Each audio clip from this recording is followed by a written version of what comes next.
Hello, loreheads, and welcome to the League, exploring the League of Legends lore from A to Z. My name is Rebecca. And I'm John. My name is Mark. Today we're talking about the Exile Riven, who was released September 14th, 2011. What? Sorry, you said exile and lingered on the egg a bit, and I just immediately... Why isn't he called the Exile? Okay, well now I need an Exile Riven skin. Right. That's what the Battle Bunny should be called. Oh, yeah. It should be the Exile. You know, just because the Easter bunny lays eggs doesn't mean that actual bunnies do. What? No, I'm pretty sure that's how it works. Also, the Easter Bunny doesn't lay the eggs. Clearly you haven't seen the Cadbury commercials. But really, this all has to do with Jesus. Yeah. Yeah, Bring it on back to Jesus. It's in So there. Really the one who lays eggs. Oh, no. this one's for the man upstairs. Uh-oh. Anyway, Riven, Uh-oh. That's not good. what happened? Do I still have the internet? Uh-oh. Oh no. I hear We can you. still hear you. Okay. Oh, there you go. There you are. Okay. That's great when you're recording a podcast and you hear your podcasting partner mumble, "Do I still have the internet?" Not what you want to hear. Everything looks good now. I guess we'll just keep rolling. What an episode for things to fuck up on. That's right. What is broken? All right, is that your impression? No, I have a different quote. What do you Okay. have? Riven sounds like, okay. A sword mirrors its owner.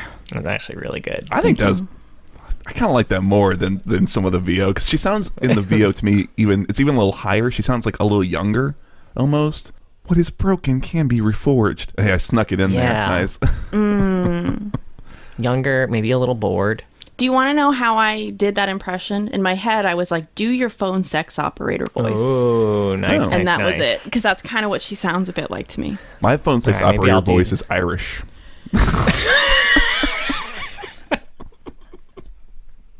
So no one will know it's me, right? Can I get a? We're gonna need a sample. Yeah, what's a line you say a lot, Mark? Yeah. I can't because I'm smiling too much right now. I literally can't. Nope. I'll work on it. We'll come back to it. We'll circle back around. We'll close the episode with it. We're gonna be like in the middle of talking about the Riven by when he's just I gonna got go. Go for it.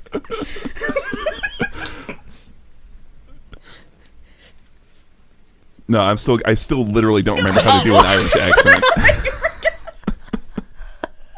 Just Why don't you touch me, Blarney Stones? There it is. I was like, okay. Leprechaun. Leprechaun sensual sex. I'll have to think about it. That's what Mark's Irish.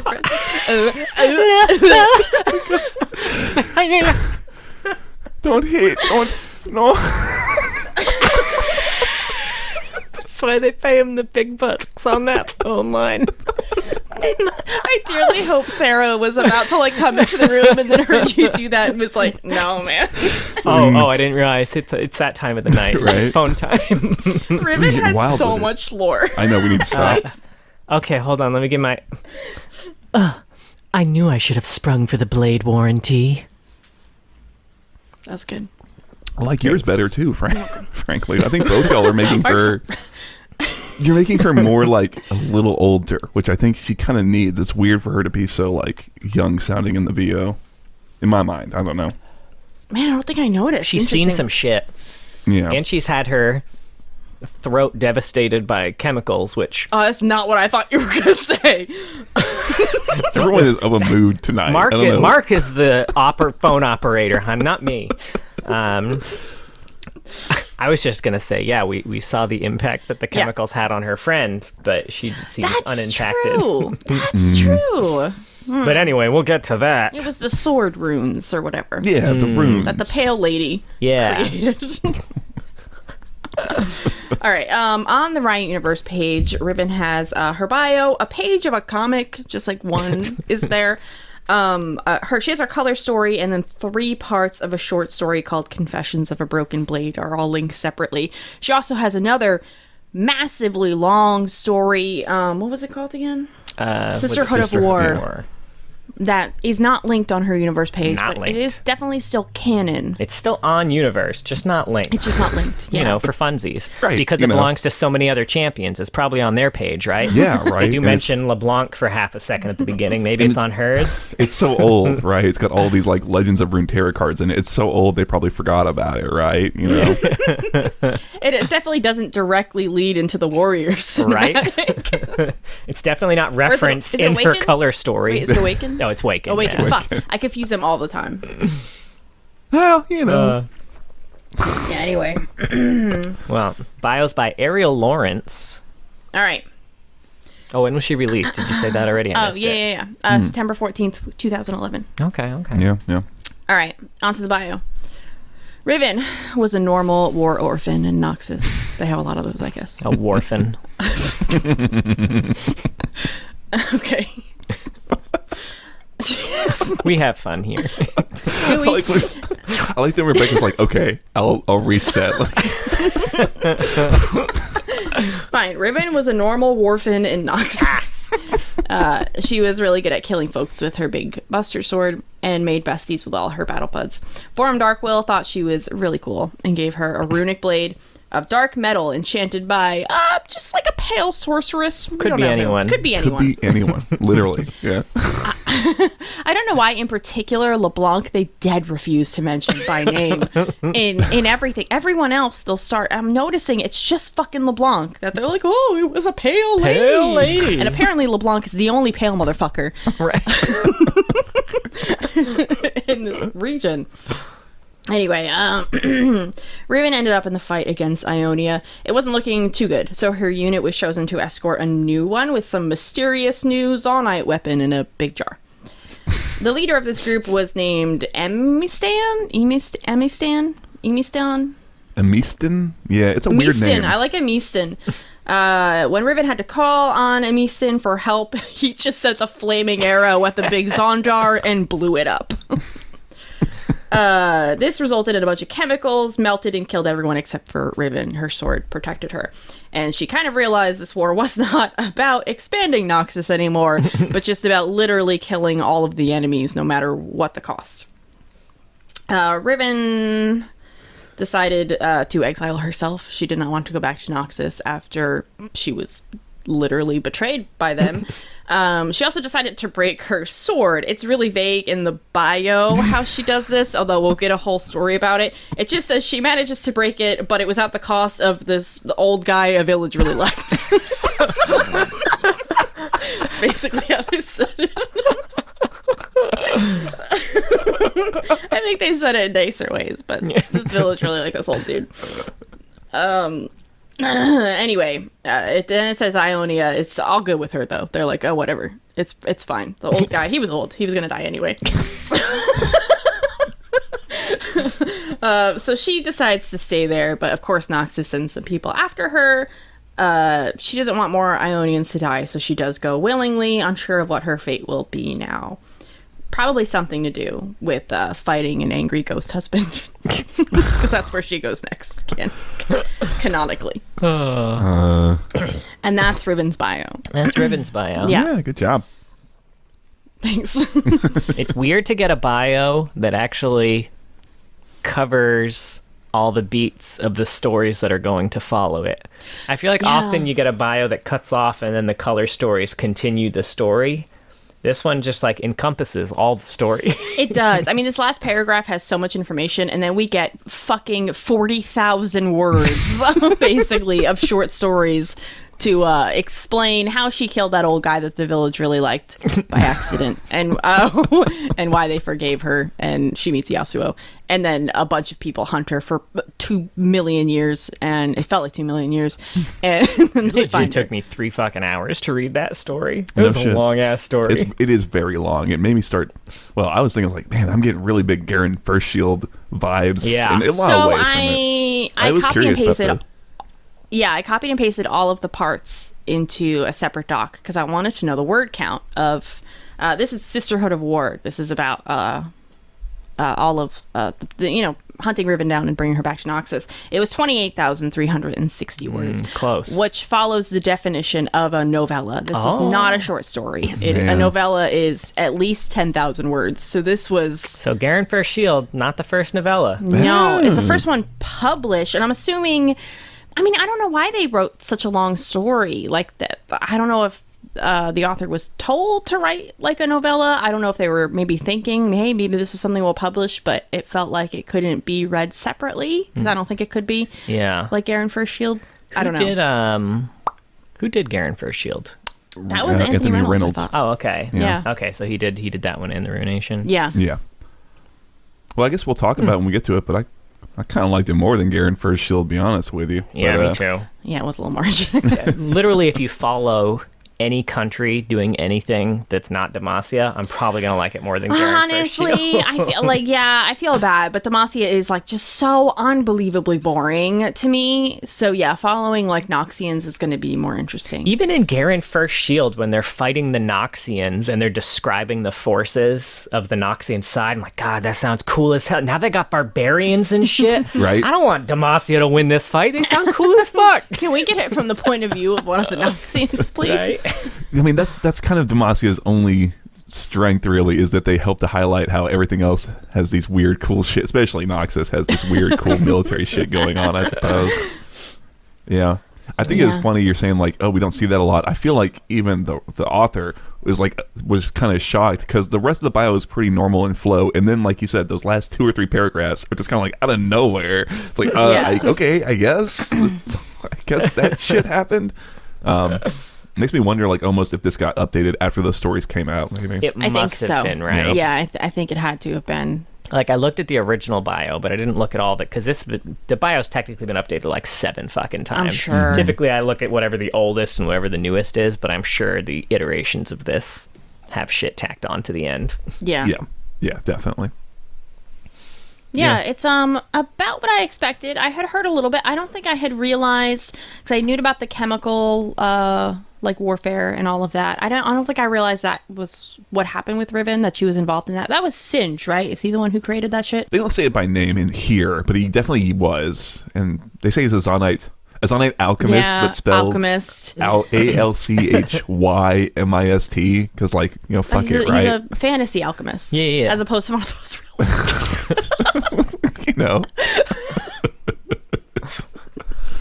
Anyway, I don't think I'd realized that, it was a separate Noxian unit that just was like, well, I guess we're going to kill this entire unit of Noxians just to kill these Ionians as well, which is really supremely fucked up. And we talked a lot about Noxus with Darius and kind of his misgivings about things that are going on. He was involved in Ionia, and I can't imagine him ever approving this. Right. Because this was a Borum Darkwill thing. It was. This was not a Swain thing. Not a Swain thing, yeah. So I can't imagine. And I was just curious about how Darius would feel about something like this if he knew what would happen. Because it sounds like from future short stories that we're going to talk about that people, Noxus is not aware that this is what happened.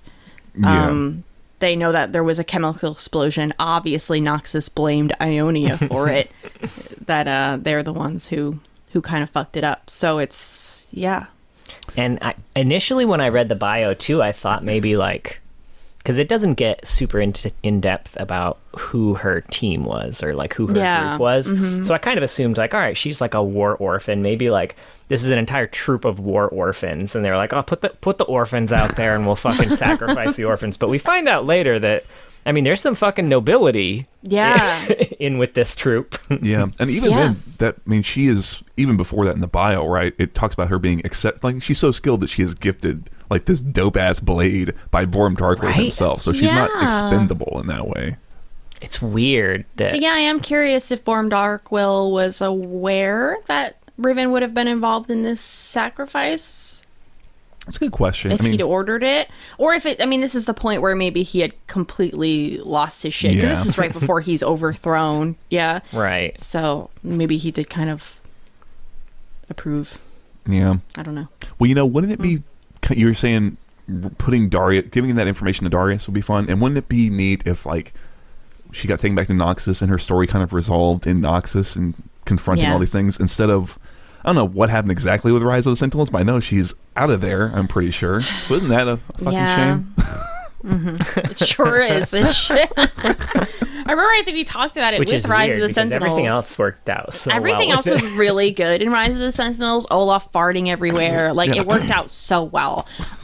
Except this one thing. But we were like, why? The Riven just, like, got out? Like, this is a really big deal for her story that she's imprisoned in Noxus. And, yeah. I kind of hope they just completely pave over that and just leave her there. Because when you leave, like, that's one of the best things about the bio, I feel like, is when you finish reading it, it feels like, man, there was a story that's actively happening right now to Riven. Yeah. Instead of, oh, she's wandering around waiting for some bullshit to happen. Like so many other champions, you know? I'm getting upset just thinking about it now. It's making me pissed off. Yeah, and especially getting her short stories and really getting like deep into how she feels about Noxus. She fucking hates Noxus now. She does not want to go back there. So the fact that she has been dragged back there, is now imprisoned there, it's a really big deal. Although she does seem to have a little bit of hope, like, because all her friends were talking it up, like, oh no, it's changed. You don't understand. It's a new Noxus now. She's like, well, maybe it's a new Noxus. Yeah. Warm Darkwell's not there. That is a big change. Who's this Swain guy? He seems like good news. Who's that pale lady near him? Man. Yeah. Yeah, well, I guess we'll talk about it when we get to it. I don't know much else for the bio. What do you want to hit first? Literally, the only note I had for the bio is that we definitely have a cloud situation here. It makes perfect sense that you call it a Buster Sword. Oh yeah, that was a really good. Man, that's just a big ass sword, and you would expect a big ass body to be holding it. You'd expect like an Alawi type for a sword that big, but nah. No. Nah, it's Riven, baby. She got cloud forearms. I like in the bio, it's like, well, she did a lot of hard labor farming at her little orphan farm, and that's why she can hold the sword. I know. They say it's Unlike bigger all than the a other kite farms. shield. Like, that is really which is fucking big. massive. It's bigger than her, too. Yeah, like, what is she, an ant? You know, they got the... What is this? Sword for ants. Sword for ants. Anyway, what order should we go in here? Okay. So, I mean, typically we like to go timeline-wise, but all this shit's kind of kicking off at around the same time. I had Confessions of a Broken Blade first. Yeah. Because I think that happened at least before Seam and Scars. So, I think so. And that then would I make think sense. the Sisterhood of War happened at the same time as Seam and Scars. So I'm hearing it as I'm saying it now. I don't know if that's what you're laughing about, but I'm hearing it. Yeah. So the name of the story is Seams and Scars, not Seam and Scars. Okay. No, that's a different story from Mark's phone career. Yeah, not a big seller. Can I just say? Nobody likes to hear about the Seam and Scars. See, I can just get you to do the accent for me. Well, I'm glad I didn't have to say it out loud. I didn't hear it. Y'all are nasty. My pure ears. Mm-hmm. Pubo. All right. So, Confessions of a Broken Blade. I don't know what he said. He said Pubo. I said Pubo. I don't get it. Was there a Kanzaya reference? Oh. Yeah, Pubo, Pubo, Seaman Scars. Anywho, Confessions of a Broken Blade by Ariel Lawrence. Can we pull that audio and then when someone subscribes to our Twitch, that's what we hear? I'm pretty open to that. That's a reward in and of itself. We have so many. We already wanted to do the big meat. Oh yeah, that was what I wanted for you. That might be better. Confessions of a Broken Blade. All right, what's happening? Riven's plowing. She's plowing a field. Oh damn! They constantly have her working in fields. She's plowing a field. Yasuo, or a stranger. Sorry, spoiler. I don't know. Yasuo shows a windy stranger shows up. There is a picture of him right at the beginning. A windy stranger. Yeah. He's got Yasuo's costume on. He's cosplaying as Yasuo. A Yasuo LARPer comes in and says, Asagi. But, He does. yeah, so, Can we pull that audio and then when someone subscribes to our Twitch, that's what we hear? I'm pretty open to that. I'm pretty open to that. Confessions of a Broken Blade. All right, what's happening? Riven's plowing. She's plowing a field. Yasuo, or a stranger. Sorry, spoiler. I don't know. A windy stranger shows up. Yeah. It's going to be a 3-hour-long episode. I can't wait for the Yasuo episode now so I can hear your Yasuo. That's how Fear not, my lady. All right. It's really like a weeb. It was such a good impression of someone trying to do it. I feel like that was you in high school. Mark, was that you? No, I was fucking cool. No, you played football in high school. Never mind. You must have been cool. No. Anyway. Anyway. Yasuo approach. We're at the first paragraph of this short story, which is so long. It's 3 parts. Yasuo's there. They have a little back and forth. And we hear that they're going to hear some new evidence about the death of that old guy everyone liked, Elder Suna. Thank you. And some riders show up. Yasuo is gone. Yasuo is like Batman. Anytime you turn around and turn back, he's gone. It's really funny. It's just like a wisp of the wind. He just crop dusts as he leaves. But God. the riders show up and they take Riven into custody, essentially. And we see also that she is now kind of living with an older Ionian couple, a guy called Asa and a woman called Shaba. And 2 days later, they go down and they're doing a trial, essentially, about this death of this elder guy.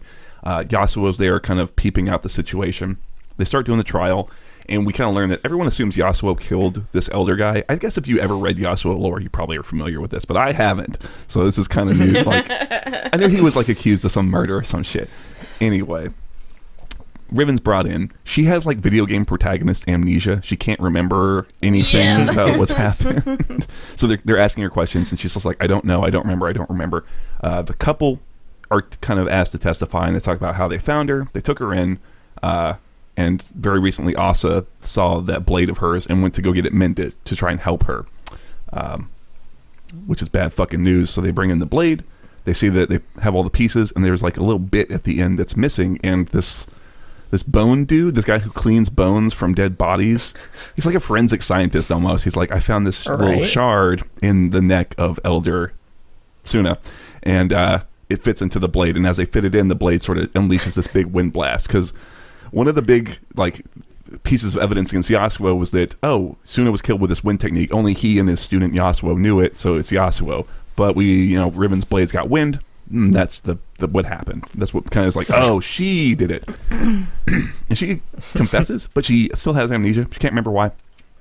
That night, Asa comes in. Her adopted father, almost said husband, adopted father comes in, frees her. But Yasuo has also shown up to kill his master's killer. They start fighting, and Yasuo does some wind shit.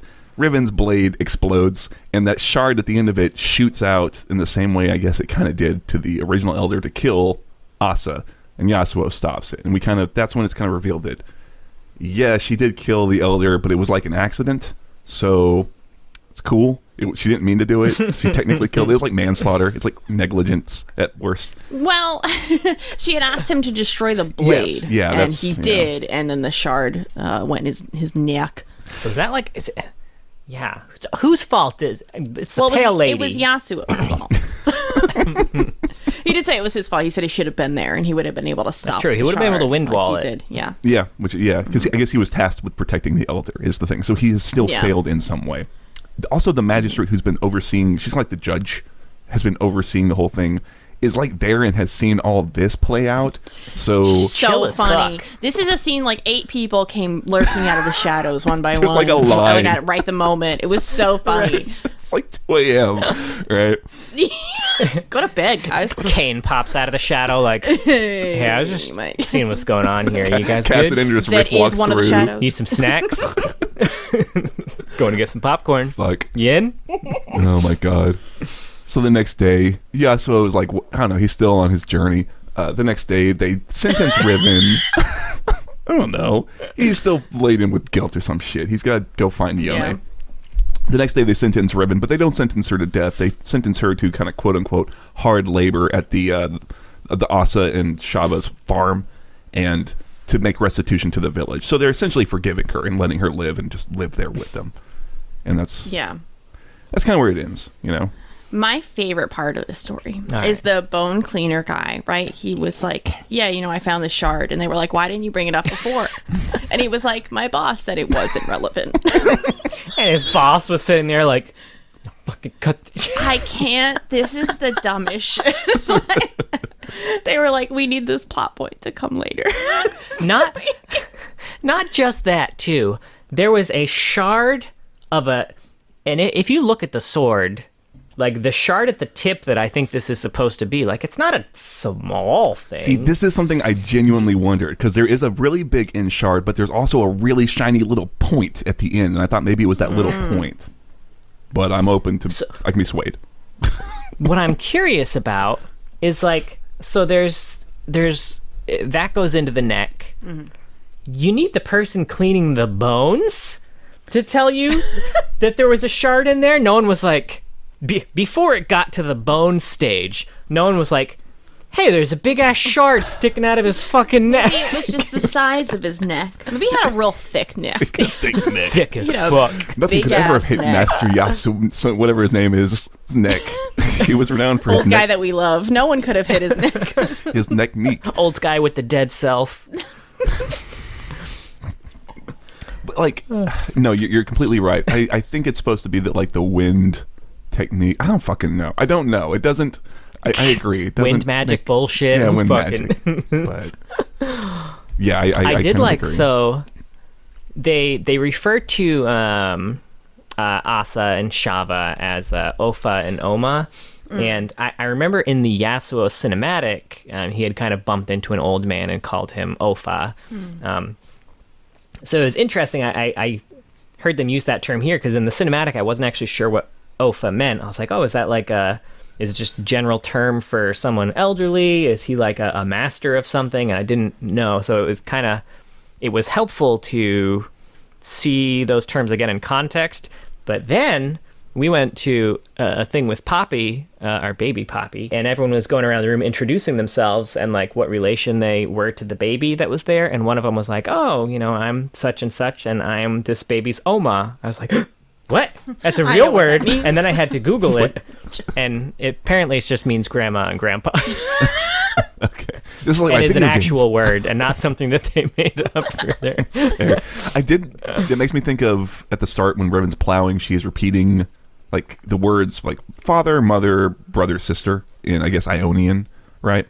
And it made me think back to Master Yi when he went to his parents' grave, and I thought Fair was his dad's name, but it is Fair, and that's like just father. So Yeah. correction, I suppose. Yeah. Which we also know how to pronounce thanks to Yasuo, Yeah. who corrected She was Riven's saying fair. pronunciation like an idiot. We would never. I do like that looping back around at the end with her and I like Riven's adopted parents, I'll say. I like that as a step for her.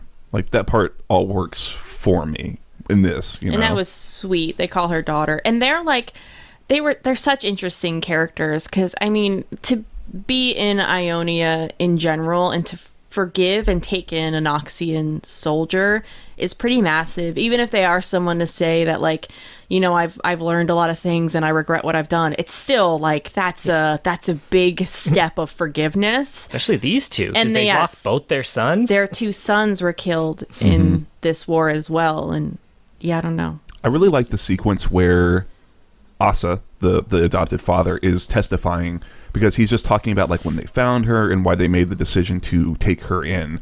And I just thought that that's also very sweet because it's almost like he's starting to like well up just talking about like it's not going to make things better if we kill her, and it's not going to make things better. It's going to bring our sons back. So all we can do is just try and help her, and you can really see the care that those two have for her. And I can't help but draw comparisons to like Rel because they're kind of similar in a lot of ways. And I was like, Riven for me is working so much more because it's a lot simpler, and she has these immediate relationships that kind of bind her to other people, in a way that's very sweet. Yeah.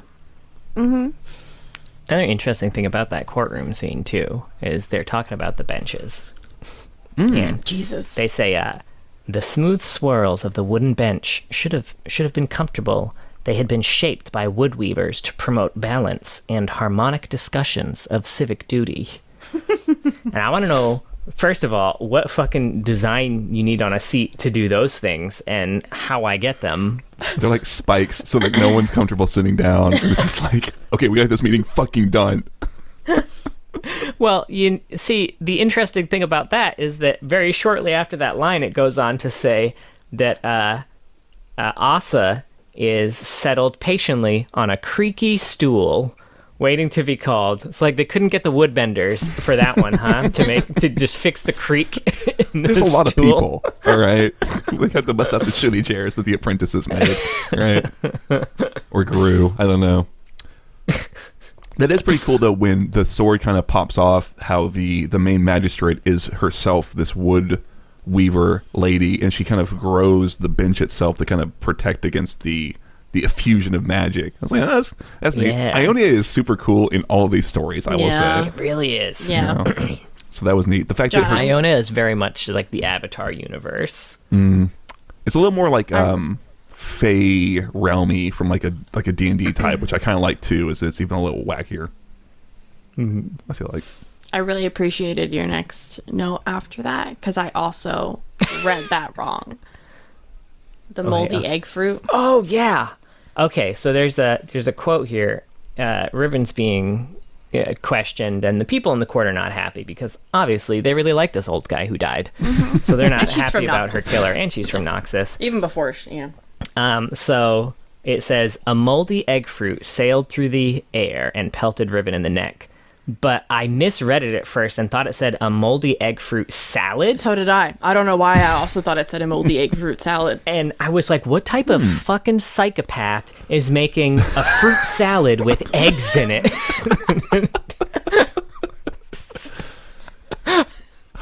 And let it get mold. Well, that's why they let it get moldy. Letting it get moldy. Yeah, because they took bite and they're like, nope, I'm leaving that for the court case. Fuck this. Honey, what's wrong? You haven't touched your egg and orange salad.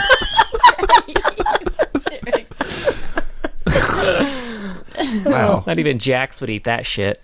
Yeah, first of all, yes, he would. You just pick the eggs out, you shake off the green, yeah. They're scrambled. Why is there fruit in my hard-boiled eggs? What a misread. Right? Also, everyone in this town seems to hate Yasuo a lot for someone who's clearly never fucking met him and doesn't recognize him because he's disguised in a hat. He has his hat up, John. He's got his hat, okay? He's sleeping. He stinks of liquor. Who could that be, right? Superman puts glasses on. That's true, but he doesn't, waft into the room upon a breeze. He also comes from a village that's larger than like 25 people. Right. All right. Like, oh, where'd this guy get these fucking scars from on his nose? They literally even mention that they can him. see the scars on his nose. Yet they literally trip over him. Maybe this would land more if I had read Yasuo shit, but I didn't. So it's like the Yasuo stuff was just kind of whatever for me. I don't know. I feel like this almost kind of spoiled all of his lore, but yeah, I don't know. Maybe we'll see. The other thing you mentioned too about the RPG protagonist memory loss is like, I really would have expected that to have shown up in the bio, because that kind of seems like a big deal. It kind of did. They mentioned that like in her... Well, they say in her days following the chemical explosion were really hazy. But so I think like at this point, I feel like it was more trauma than anything. Like it was not so much that she like bonked her noggin and now she can't remember. It was that she watched her loved ones melt in a fiery, horrible death. And the Ionians, I imagine that was also traumatizing, while her sword kind of put a shield around her. Yeah, she kind of blocked it out. Yeah, and she couldn't like use it to help anyone else. Like they were dead the second that jar exploded. Except they weren't. Yeah. I don't know what you're talking about. I will say that the way it's written in the bio, it reads as if she had this period where she couldn't remember stuff and everything was a haze, and then like at a later date went to get the sword broke. So it's almost like she got it broken and it's stuck in this guy's neck, and she's like, "Oh, this is great, it's broken, thanks," and just didn't look up and just left him there. That's what it does sound like in the bio for sure. Yeah. Riven, wait! Call Yasuo. She's actually fine. Left him there. Yeah. This is, for the record, the second person. We haven't gotten to the other story yet, but this is the second person who's tried to repair her sword for her under the impression that, like, this will make her happy. I feel like she needs to be more clear in her intention that, like, no, I broke this on purpose. Stop trying to fucking repair it for me. I'm not interested. Spray painted on there. Broke on purpose. Right, like a DNR, right? Like, and then just stop telling people that what is broken can be reforged, because they're gonna assume that you want your sword fixed. That's true. that is true. Stop saying that. That's like the one thing about Riven that for me is a little wonky, is that I don't know whether she like thinks things can and or should be reforged, or if they should be left broken. She seems to kind of just bounce around about how she feels about like home repair. I don't know. Light bulbs should be changed, but never.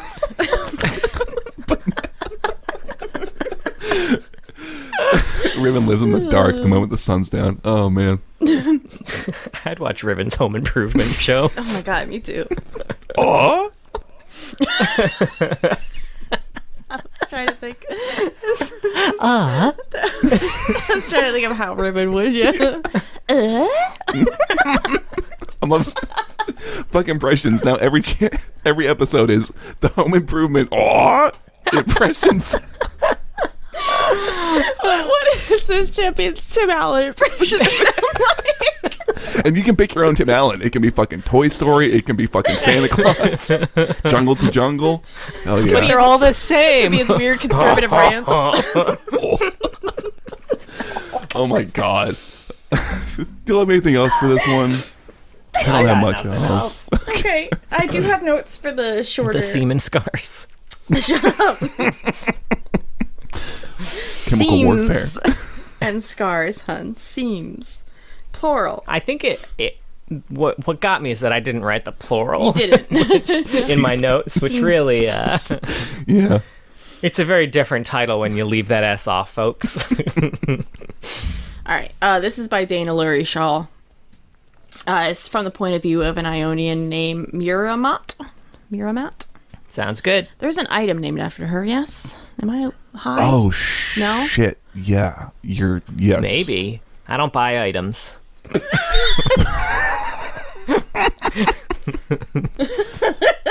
I'm gonna look it up now. I think you're right. Yeah. Holy shit.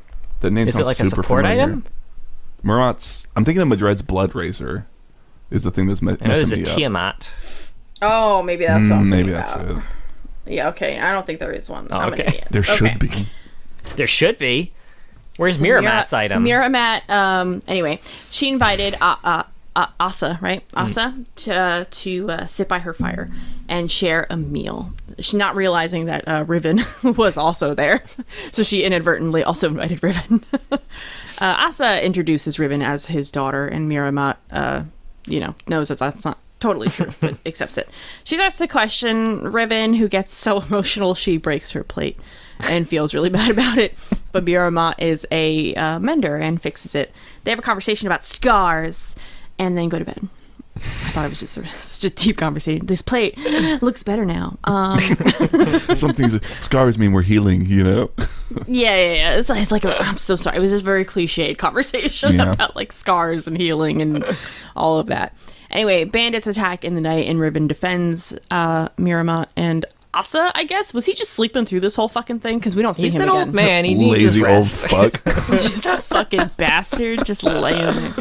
Anyway, Riven doesn't kill the Ionian, so she just uses the wind magic of her blade to knock them all out. As a thank you, Miramat attempts to fix the broken sword, and through visions, she discovers people are hunting Riven and is unable to mend the weapon, but Riven doesn't want her to anyway. Which, if you're following the Riven lore on Universe, you'll have no idea who these people hunting Riven are. I wonder what that could be. Yeah. Maybe it means those writers from that other story. Is it Yasuo? Is it the Pale Lady? I guess technically. Yeah, I suppose that's true. Yeah. When he introduced Riven at his daughter, for the record, I read this one before I read Confessions of a Broken Me too. Blade because it's I think Yeah. linked in that order. Yeah. But I just thought to myself, like, if you introduce someone that looks like Riven as your daughter, and this is like an RPG, you know that guy's dying at some point in the near future. Like, oh, this is my spiky haired protagonist, white haired daughter with amnesia. I'm sure I'll be fine though. Don't worry about me. I'm just the parent. Me and my hometown are going to be great. I wonder why I'm wearing this red shirt. Huh, this is weird. Yeah. For me, what fucked me up is that they have father in quotes, and they don't. I thought she said it out loud. I thought she's like father, and then started talking about some other bullshit. I didn't realize that it was like Mermot's internal, like, oh, father. So. Yeah. Also, the action scene here is straight up just Link fighting, bokoblins with a Korok leaf. Oh, you're right. From Breath of the Wild. Took me a fucking minute. Okay. Except they always get back up. I know, right? Bastards. Also, okay, so this bit was wild to me. So after the fight, it said, Riven shrugged, letting the shards of her sword drop to the ground. And it was like, wait, like, that's what happens to the shards after her ult wears off? I feel like on the Rift there should be like a 30-second, every time she ults and her ult wears off, she should just walk around having to pick up the shards of her blade for the next 30 seconds and like shove them into her backpack. Does she have to carry them around all the time? Throws them out like, hold on, let me put the sword together. 1 fucking second. Yeah. I need to check the instruction manual. Oh, B2 fuck, to I left that C5. one back What in. the Oh, fuck Fucking me. IKEA. God damn I let it. my nephew try building it last time and he lost a piece. We found it in some old guy in a village. It's weird. He died. We don't know how. Some got wind. Some wind student killed him. Must have been the wind, yeah.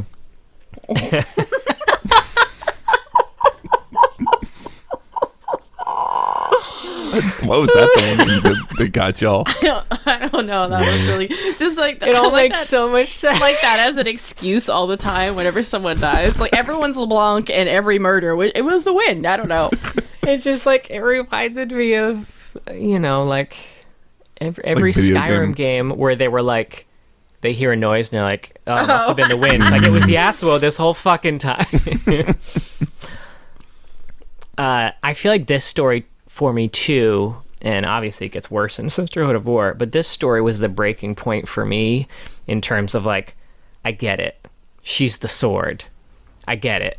I know. I get Yeah, I think that's that's kind of the hardest or the weakest part of like Riven's whole shtick is that like they have a theme, they have an idea, but they can't like. There's no subtlety in the first place, and they can't like get past it. I don't know. Yeah, it does start to get really tiresome. I think Riven works a lot better without these like really angsty moments. Like some angsty moments are great, but sometimes they are a little dumb is a strong word. but it sounds like you want to use it. Right? It's just Yeah, it's out juvenile. Maybe I think it feels a little juvenile, like these parallels they keep trying to make. It's we get it. I got it. I really got it. She's got a broken sword. But the plate actually looks kind of better with the scars. Yeah, it's stronger almost. Except she doesn't actually have any scars. They're all like, scars on the inside. God forbid, like there's a female character with a lot of visible scarring. God, that's such a fucking shame compared to the other the Right? sisters, right? Her sisters Yes. fucking, they sound badass. I think that's Which I guess we're going to get to next. yeah, Which was my favorite piece of lore for Riven. for sure. Even though Riven's only in the third act, but it's still like, at least this is more of a Riven piece than Progress Day was a Caitlyn piece. It is. No, it's yeah. She's the driving thrust of this whole story, even if she's not featured in a lot of it. she is the driving thrust plowing through the scenes. Nice combo. Damn. There should be like a style meter that's like S+ right now. Yes. I'm so good at like Jackbox games. You just gotta keep throwing in the old jokes from earlier in the night. Yeah. All right. I guess we'll talk about it, but I think it's probably because she's not in it most of the time. I don't know. But. She's not anything like, my sword is broken, like something else. I know. It's me. Is that like the first entry of her live journal? No, but it was probably mine. Oh god. Rivenings and musings. I think that's why it feels she almost sounds like Vex sometimes. This gets really over the top, like yeah, angst. yeah. Well, I mean, that's the thing about her is that she doesn't. Everything around her is working real well, but her as a character is like really kind of one note, and she doesn't have like a lot of like really strong characterization outside of I'm quiet and I feel really fucking bad. I feel so fucking I'm bad, sad y'all. and guilty. Yeah. And like, hold on, I need to look something up real quick. Sure. But I'm pretty sure. I mean, we talked about all of her shit being right on the nose. But if I am correct about this, yeah, okay. So her name literally means to split or tear apart. Oh, yeah. Like, so speaking of being on the nose. You know, Well, it's fine. I would let that go. yeah, I want to encourage Riot to like have ideas and themes and like a strong thrust for a character, right? Like, I want to encourage Riot to have ideas. I shouldn't have to say that, but come on, man. Like, there's a reason we measure shit in Heimerdingers and things like that, you know, where it's like sometimes it's what it says on the tin and there's nothing going on. Yeah, so it's like. Anyway, you want to talk about this 30,000 word fucking story? By Ian St. Martin. By Ian, Sure. Sure. So, this starts with a little missive from a woman called Tifalingi. I'll give y'all $5 if you can spell it from off the top of your head. T-E-F. Nope. Get the fuck out of here. It's T-I. I know T-I-F. T-I-G-E-L. E-L. Nope. J. No, you fucked up again. N. I don't know what it is. A. Well, listener, you can go look it up yourself. It'll be a big surprise for you. Tifalingi, who is being tasked by, they don't call her a pale woman to their credit, but it is LeBlanc, to go find fucking Riven's blade. Most of it's told from the perspective of a guy called Aerith. Aerith is he's a Noxian foot soldier. He comes into the Noxian capital because Noxus is doing a big fucking mobilization, and they're all going to Ionia. And at the last second, he gets a second new orders to go work for somebody. He doesn't know what the deal is, and he runs into Tifalingi. She's a rune weaver. She makes swords with runes, kind of like Riven's. They also run into Errol, who is a tracker, has a bunch of... I didn't write it down. What are they called? Drake hounds? Oh, yeah, Drake hounds. Drake hounds that she carries along with her. And they are going to go to Ionia. Well, he doesn't... They honestly... They don't tell him anything. He just kind of is stuck there... keeping track of like the beasts because he was a shepherd, so he's there to like take care of their basilisk and shit. Because he used to take care of sheep. He They were like, here's a basilisk. Here's a fucking basilisk. It's like a sheep, they say. Best of luck. Real quick too, am I alone here, or like, is Aerith what Rookie should have been? Aerith is like such a perfect Rookie. Yeah. I'm sure. Definitely better, more than Rookie was. I mean, it's hard because Aerith has like growth and characterization and all these things that happen across the story, and Rookie kind of can't almost. So it's like, can he Because even? we are Rookie. So we're stuck. But we weren't.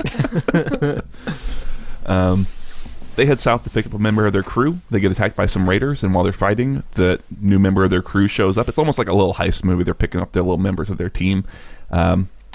She's called Merit. She was like a noble who had been cast down in the revolution. She rides on a big... I don't remember what they call it. I didn't write down. I saw a picture of it because she's a Runeterra card. It's like a big Velociraptor or a small T-Rex. It's like somewhere in between those two. Yeah, they called it like a Sauron. But like I think that's like the like an overall, I don't know, like a huge classification, not like the specific creature that it was. Yeah, called Henrietta. It sounded a lot like Scarl to me, to be honest, when like they were describing it. Yeah, but it's like bigger and meaner and deadlier and angrier. I don't know. Yeah.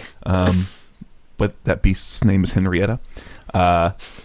they all gather up and they go only to its friends. Only to its friends. Yeah, to be fair, they cross the ocean and they get over to what has happened. So everyone from Noxus is going over to Ionia because there has been some big to do in their fortress at Faerun. Did I write that down right? Is it not? It's not Faerun, right? It's something else. I think that's wrong. Phalor. Phalor. Yeah. Faerun's from like D&D or some shit. Yeah. Which, spoiler alert for our Syndra episode, but we're going to learn a lot more about Phalor soon. Ooh. Because she is the calamity. Oh, hell happened at yeah. Phalor. I'm excited. This place has been fucked up. It's been fucked up. It's pretty cool in the descriptions Get him, girl. of it. And there they find their last member, a woman called Tenef, who's like a shield breaker. She's got like a chain and a whip. Not a whip, it's like a chain link thing. She's fucking cool. She's a shield breaker. She fights people. She's like a shock trooper. That night, though, Aerith wakes up to have him and Tifalingi, the Rune Weaver. They're actually kind of held at knife point by these three they've picked up, who are essentially saying, hey, if they don't really believe what Tiff is telling them, and Tiff kind of stands her ground. And Aerith learns that they're all going out to go find Riven, who all three of these people, Errol, Merritt, and Tenef, knew. They're essentially they consider themselves sisters, hence the title, right? Because they fought together. And they think she's dead. And they agree to kind of go along with it for now. They go into Ionia. They have all sorts of misadventures. They run into like Noxian soldiers harassing and abusing Ionian citizens. They fight off this sort of spirit beast monster thing. The river tries to drown them for catching a fish. You know, they're just having all sorts of problems as they're trying to get through Ionia. And eventually they come upon this. They're like stuck in this storm, and they get to this place of refuge. And there is Aerith's. I wrote him down as Aerith's father, who's been kind of referenced throughout the story. And it turns out that Aerith's father stayed in Ionia. He deserted with a bunch of other Noxians. They all deserted because they realized what they were doing was fucked up and wrong, and they lived in Ionia. The two leave on bad terms. They continue on. They eventually get to Riven, and all four of them, Errol, Merritt, Tenef, confront Riven. They go in to go just kind of talk to her at their house. Tiff and Aerith are kind of looking around because they're following Tiff's blade to find this fucking runic blade. They start finding the shards at this farm while Riven is having this back and forth with her former sisters. I'm sorry, I skipped one little bit. The little bit is that as they're traveling, they come across the site of the actual chemical attack, which is a huge fucking deal, where they kind of talk about what happened. All of them were there. They reveal that like Errol, Merritt, Tenef all have these scars from being there. They fight some Navori Brotherhood folk, and then they get away and they get to go fight Riven. As they're having this conversation back at Riven's place, Aerith finds Asa, so her adopted father. We see that. Oh, I didn't write her name down. She's from the other one. The adopted mother had just very recently died. Shava. Yeah, Shava had just very recently died. Yeah, that's a real bad timing for everything, really. And so things kind of come to a head because they've got Asa. Aerith has him at blade point, and Tiff is sort of demanding the runic hilt. And if Riven gives it, then they'll let Asa go. Riven brings it out. Doesn't want to give it over. And things start to kind of go a little haywire because the plan was we were going to take Riven alive and we're going to take her back because she's a deserter and that's what Noxian law is. But Tiff, who's under orders from like the Black Rose anyway, just wants to kill her outright. Merritt sides with Tiff because Merritt, wants to restore her nobility and sees the sword as a means to it. Whereas Tenef and Errol kind of stay on the side of we are going to take her alive. Riven and Merritt fight. Riven kills Merritt. Tiff gets a hold of the runic hilt, has her own runic sword, and starts going all super villain. Starts like monologuing, and then Aerith plucks up a little courage and stabs her in the back and kills her. At that point, plucks up a little courage and stabs her in the back. What is that? She was really fucking scary in this moment, I will say. At that point, they all kind of go their separate ways. Tenef takes Riven to Noxus. Errol just kind of works alone and goes off to go continue doing her work alone. And Aerith heads back to go confront his father because the Navori Brotherhood they fought a little while back, they believe they were kind of tipped off by these deserters that they had let live. He goes back. He goes ready to go fight his dad and discovers, actually, his dad didn't give him up, died to torture instead of giving him up and betraying him. And Aerith kind of decides to take his dad back home to Noxus. And that's the the end of it. It's very long. I've tried to summarize it as best as possible. My notes. No, You it did was great. great. Yeah. Yeah, I really liked this. I actually, the note, you mentioned that this was kind of like, you enjoyed this better than First Shield, and literally my last note here is, this is pretty freaking cool. This was Demacian First Shield, but better. Yeah, it's kind of it's really similar, right? Because you've got this, this really foot soldier, low-level person who's kind of seeing all this happen, and they're the POV character, and they're going out to they're on this little adventure, and it works. I think it works a lot better. Like all the stuff, like Ionia, the time spent traveling in Ionia is so interesting. It really hammers home. We've talked about it before, like how cool it is that Ionia, the land itself, fights off invaders, and it's like, wow. I'm sorry, I'm dying over here. It's okay. You can see why waging a campaign in Ionia would suck ass so hard, especially for just a regular soldier. You want to go live off the land? Okay, well, the river is going to try to kill you because you caught fish. You can't chop firewood. All this crazy shit. It's like, man, it was really interesting way of showing it all, I'll say. Yeah, and I will say, so some specific things that I liked better about this. If we compare the protagonists here, like Aerith versus Cythria. So Cythria went in as an inexperienced soldier, but pretty good. And at the end, she was like slightly more experienced and trusted the people around her more. But that was kind of the extent of the growth for her in that story. Whereas, I feel like Aerith went in super...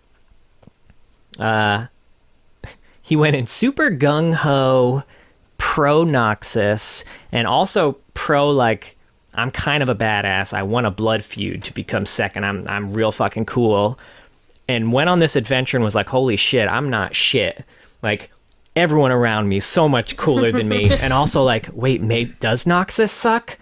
And then, maybe Noxus doesn't suck. Maybe it's a gray area. And also maybe I do have the strength to do something when I need to. And he had a whole ass arc in this one that was just way, way better than Cythria's in every way.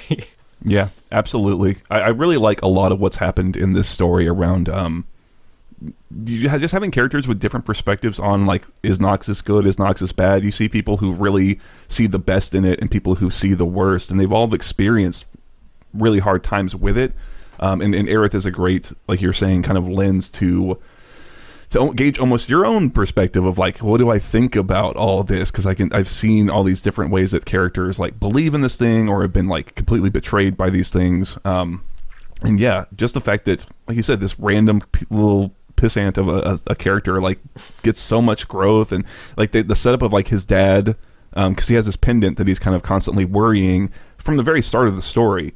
And it's kind of slowly revealed that was the only bone they had left of his dad, and then that kind of twist kind of midway through of his dad still being alive, and them having this conversation where his dad's like, why would you believe any of this, right? For someone who doesn't care about me, who pushes me pushes markers around on the map and doesn't consider that it's our lives and the lives of these people is I really enjoyed spending time in Aerith's head almost and seeing things through his eyes. Yeah, and we get a lot of payoffs to tiny details in this story. They mention that bone, they mention the pendant pretty early on, but are very unspecific about a lot of it until very far into the story where we do learn a lot more about it. They mention, the fact that I think it was Errol. Errol's the one with the Drake hounds. Is that yeah, right? The one with the cough, I think you're talking about, right? Yeah. They mention the fact that she hates talking very early on. They don't harp on it. It's just something they mention, and later on you find out oh shit, she inhaled a ton of chemicals. They mention the other one's armor that she wears over her face is kind of a passing detail when you first meet her, that again in that big scene takes it off and she's super scarred, but there's a lot of tiny details that they introduce that they pay off as the story progresses, which was great. I think on top of just even that, all the characters of all the huntresses are all really distinct, and I enjoyed just kind of spending time with them. They felt nice and well realized. It makes me think, again, drawing comparison to Garen First Shield, where those also had some distinct kind of personalities, but they were all very they felt very cookie cutter and sort of I think I remember describing it as like these are horror movie victims, right? They've all got one really distinct thing, and they're going to be picked off and killed as this thing gets worse. And with these ones, like they have personalities, and it feels a little more rounded on the edges. Would be the best way to describe it. Yeah. Well, I will say too, when we got to the point where we meet his father, it kind of clicked in my head that like this is a dramatization of a D&D session.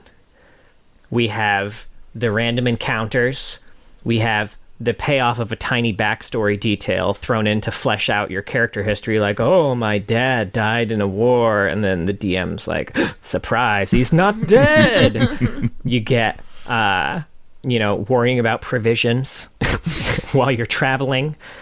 You get 5 adventurers who are bound together even though their characters don't particularly like each other. And you have clearly a ranger, a mage, a barbarian, a fighter, and a level 1 druid who just joined mid-campaign. This is the little cousin. It's like, yeah, okay, it's fine. We got pack animal. He's just got to get good animal handling.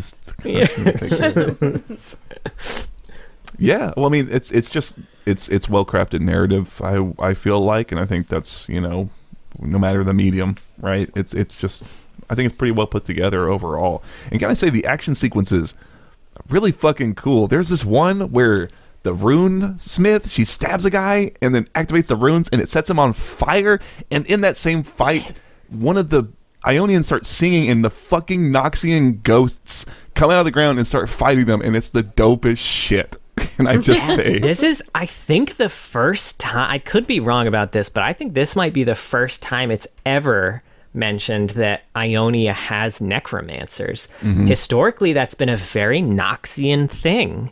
And it seems like something that would, especially in Ionia, be considered super sacrilegious. And it clearly must be, because they even mention the dude who, the way he's doing it is he's singing a song that's bringing the dead back to life. And it's specifically mentioned that the song itself is just so uncomfortable for people to listen to.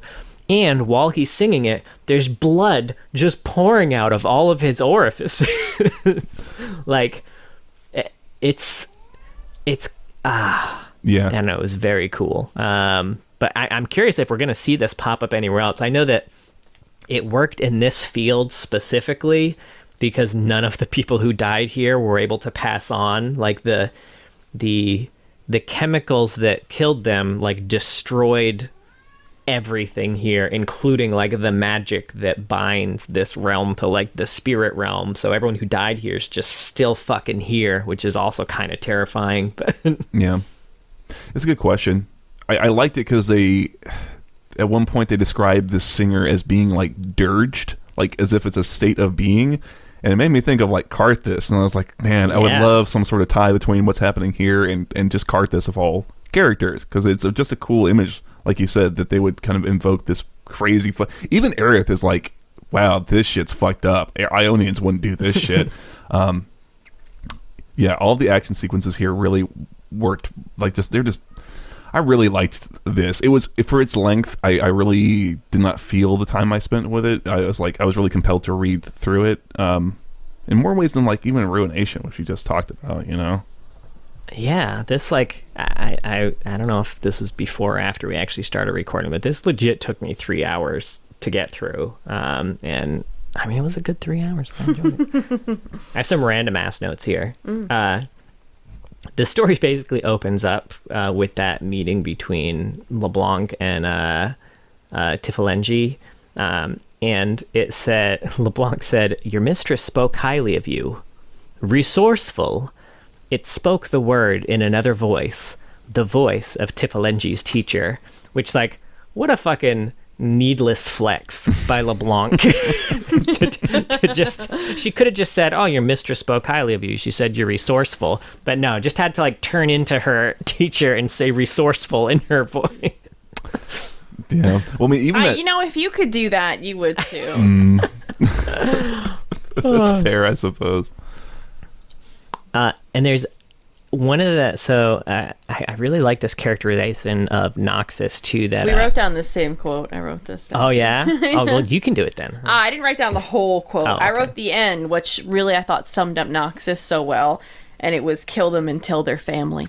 Yeah, that was a really good line. John has the full line though. Yeah, so Aerith said that his father, he said he had been taught to kill his enemies, his empire's enemies, but never to hate them, because an enemy of the empire was never more than a ceremony away from being a wayward brother or sister brought forth with honor and purpose into the arms of Noxus to stand beside Aerith in the line to make him stronger. Which is like a really cool, just like view of Noxus. Like, they're, you know, these people aren't like, we're not fighting them because we hate them. We're fighting them because we legitimately think that we have something better to offer them that, you know, they could benefit from, and it'll also make us stronger. So, you know, it's a win-win. And obviously that's their viewpoint. Not everyone needs Noxus. Yeah. But, of course. Yeah. Well, I mean, that's what I really liked about, again, spending time with Aerith and seeing his that ideal run up against reality. Like that scene where the Spirit Blossom Festival, I think, is going on while this is happening.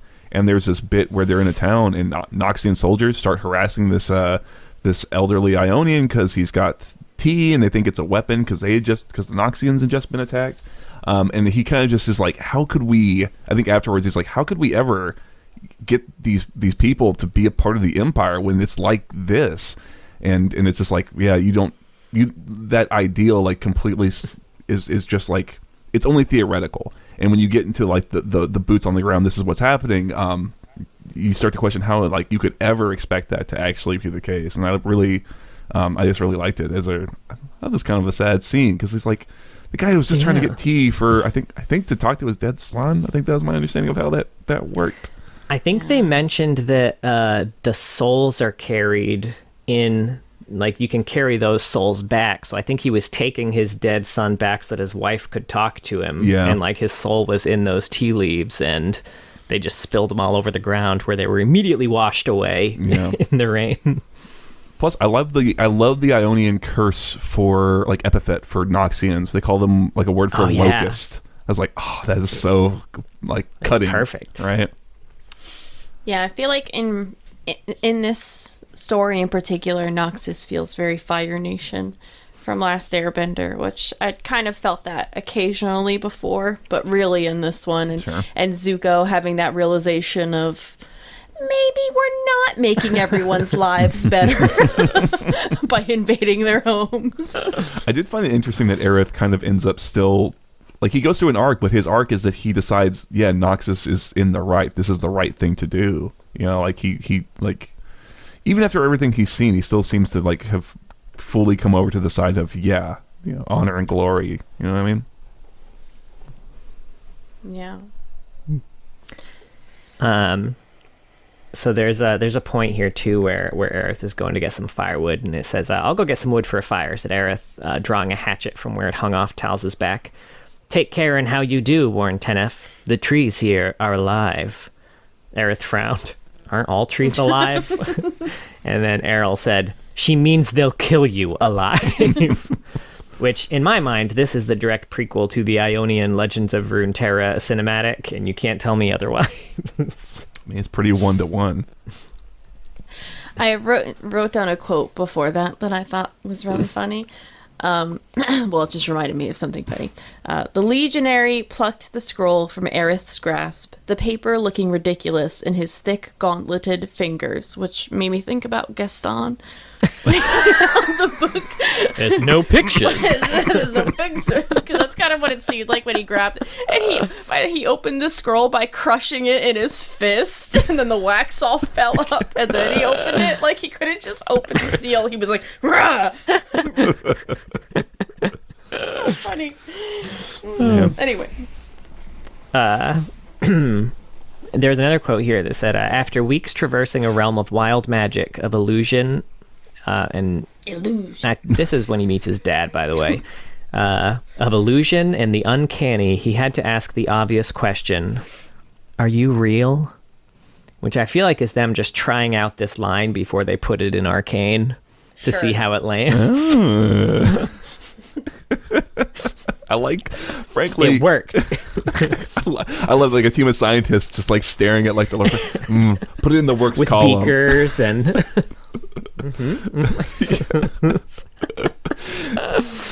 The liquid turns green. It works. It works. Oh shit. Oh, another fucking fucked up thing about Ionia here that has not been mentioned anywhere else. It says they said they use bombs that mimic the sound of children screaming to rob us of our sleep. Like, they use fucking what now? That was a really cool detail. When they're like going back to the first Ion, like a little flashback, right? For like the first Ionian invasion. Yeah. Let me tell you, fucking effective. I will say. Right? Yeah, that's really cool. Last note I had was Riven has a quote at the end of this story, which I think is just so Riven. That which is broken cannot be pieced back together.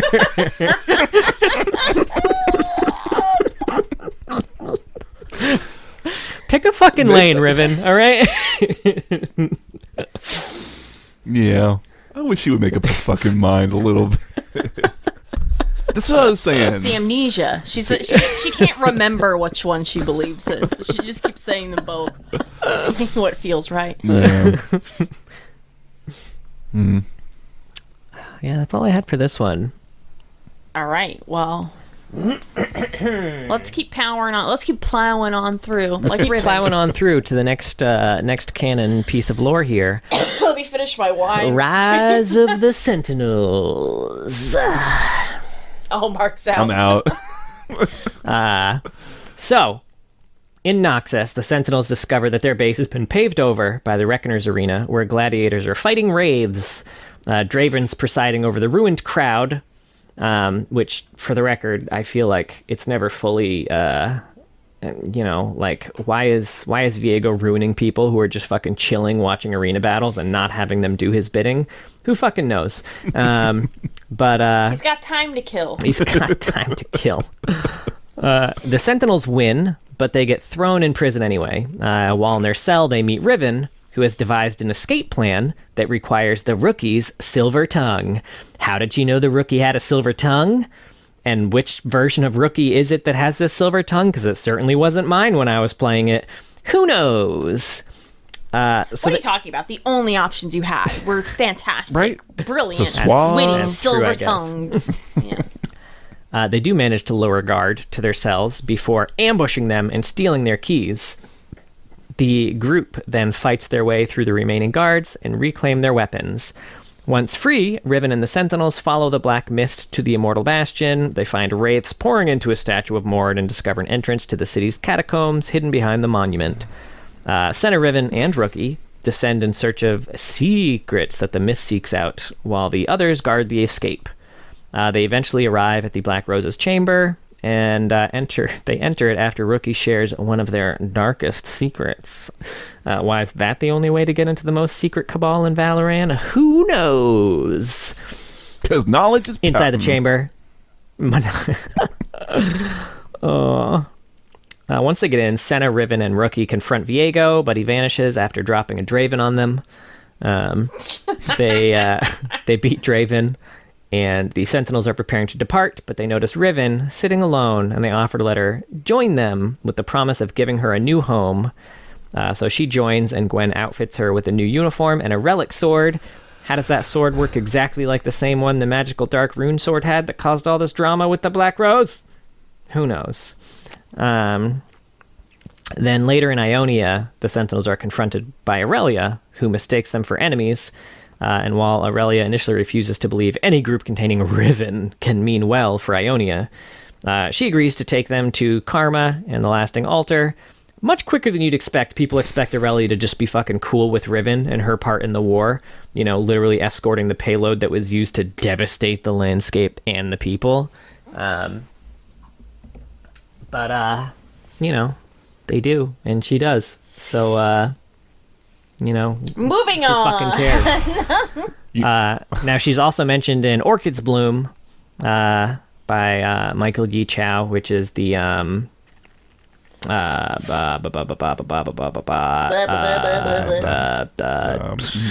Lilia. Jesus. Lilia. It was I don't remember it. Sorry. I think her yeah, who knows? You know what I'm remembering? And then The Unforgiven by Ariel Lawrence, which is the Aswell bio. Just one thing about Rise of the Sentinels. You know what I remember is about the reason they were able to escape is because Noxians don't wear armor on their backs. And I remember we thought that was really fucking goofy. I have this in the comic section of this. So Riven does make it into the comic version of this tale in addition to the in-game version, unlike some of the Sentinels who didn't quite make it in the comics. So she's in Steadfast Hearts, and like Mark mentioned, she has a quote after they knock the Noxian out. She says, "Noxians never turn and run from battle, so they don't bother armoring their back." Now, it's worth mentioning, she says this after knocking out a guard by hitting the back of his very armored head against a bar. And I mentioned that she and Aurelia came to a quick truce in the in-game visual novel. They come to an even quicker truce in the cinematic, where it's just like Aurelia's like, "No," and then the Sentinels are like, "But please," and she's like, "Okay." Like a single panel. Yeah. I was going to say it's funny because maybe Riven was onto something, and that's why Tiff got stabbed in the back by Aerith, because she didn't have any armor on her back. So Rise of the Sentinels is good, actually. It is good. They were thinking. Good. We don't have to keep talking about it, but it just made me giggle as I remembered all that. Also, if you do read the comic, Riven for some reason is like her face is illustrated like she's Gaara from fucking Naruto, and I don't know why. No one gets that. No. It's not. Naruto is not a deep cut. No, it's a very deep cut. No one's watched Naruto? What is this Naruto? Is that like a Nar skin? Now, she's got some old lore. Hell yeah. Yeah. No, the bio's basically the same, honestly. It's just got less detail. Yeah. She's got a Journal of Justice article. I saw that. She's got a judgment, too. Yeah. She does have a judgment. In the judgment, we find out that the group she was with was called the Fury Company. Ooh. That's a terrible name. Yep. Yeah. Well, just wait. The chemical division that was, doing all the chemical stuff, they were the Zonite Melters. Oh, I assume just melting folks. I assume Melters was not the company name, but was like devices or weapons of war. They were called themselves. Like you call a tank a tank, you call a melter a melter. You know what I'm talking about? Does that make any sense? I do call a melter a melter. That's how I read it. It's reminding me of that old show on Nickelodeon, Melt Man, with the power to melt. No, that's a deep. Wow, yeah. That might be too deep for me. Fuck, all I know from melting people is Alex Mack. Kablam? Oh, yeah. Kablam. Okay. Yep. All right, I'm with you. I'm back. I'm very old. Now, in this version, by the way, Riven is also way more ruthless than she is in current canon. So she has a personality? More so a yeah. bit.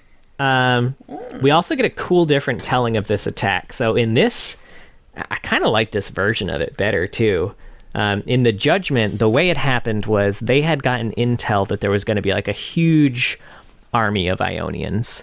And then word got in that there was actually like a fraction of the people that they were expecting, because a lot of them were like already dead. So they were like, Noxus was like, okay, maybe the Melters came and did their dirty work ahead of time. So they went in and there's all these dead Ionians everywhere. And then it turns out they were just fucking faking it. A bunch of 2/3 of the dead Ionians were actually alive, just pretending to be dead, lying amongst the corpses of their brethren, so they could set up an ambush for this Noxian troop. So they pop up and they are winning the fight pretty hard. And Riven was actually pretty resigned to this. So Riven in this this version of Riven is very much single-mindedly like, the strong will survive. I'm alive because I'm strong. And at the end of this fight, it was like, all right, well, I lost this fight. The strongest people are going to win this one. I'm cool with that, I guess.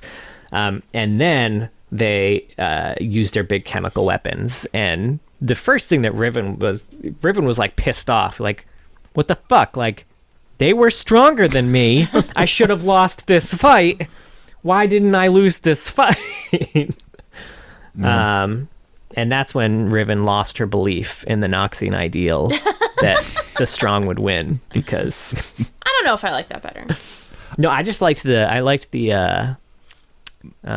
details of like the attack. I liked the Ionian ambush better. Gotcha. I thought that was like a cool strategic thing they did. Yeah, it's more vague in the bio. It's more just like they got cornered somehow. Yeah, I think you could clean up, you just get rid of, you chop off the end bits about the Institute of War, you clean up one or two things, and this could just be a color story about this moment.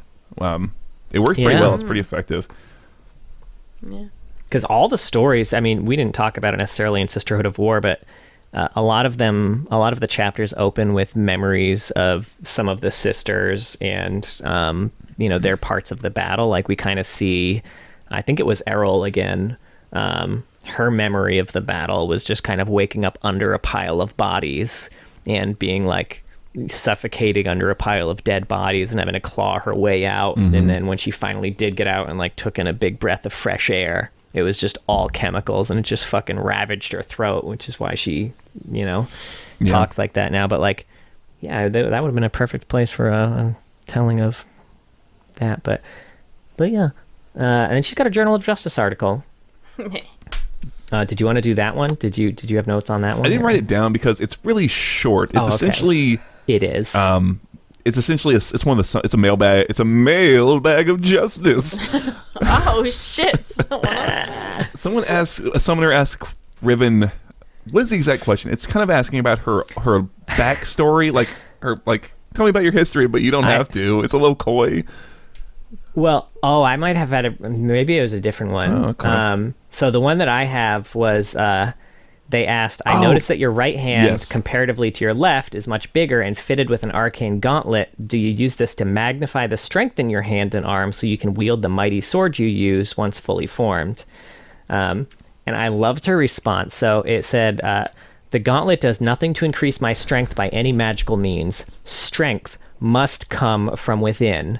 It's a remnant of the armor I've possessed since my time in the service of Noxus. Like my blade, it is a reminder of where I came from. And her assertion that it isn't magic because true strength comes from within, I wouldn't use magic, is fucking wild, given that her massive ass sword that gives her strength is just fully ass magic. Even in the old lore was just fully ass magic. Yeah. Ass magic? What kind of ass Ooh. magic? Yasuo. Crop dusting as he flies away. Yeah. What I love about her response is that it starts with, well, she's really reticent to give answers, but I was able to get every fucking champion in the mailbag of justice does not want to give interviews. They do not give answers. They don't talk. And it's like they can get the smallest sound bite out of them. I don't know. They've all been coached really well by their PR people.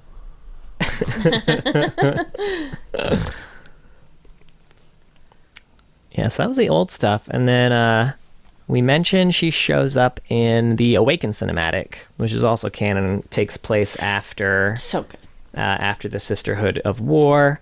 And basically Riven's been taken back to Noxus. This is after Sisterhood of War, before Ruination.